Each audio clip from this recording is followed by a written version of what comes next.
Что такое Якутия? Это не только цифры в отчетах и не просто суровая точка на карте. Якутия – это прежде всего люди. В наших недрах золото, алмазы и тот самый уголь, который сейчас не может доехать до замерзающих поселков.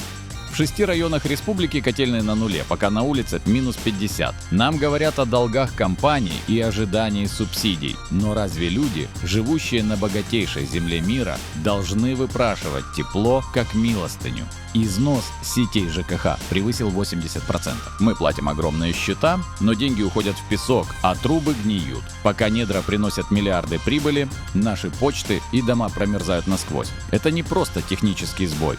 Это результат того, что голос хозяев земли перестали слышать. Якутия принадлежит нам, и ее будущее в наших руках. Пора перестать быть просто наблюдателями. Нам нужна солидарность, жесткий общественный контроль, коллективные требования и защита своих прав на достойную жизнь. Хватит ждать, что кто-то придет и согреет.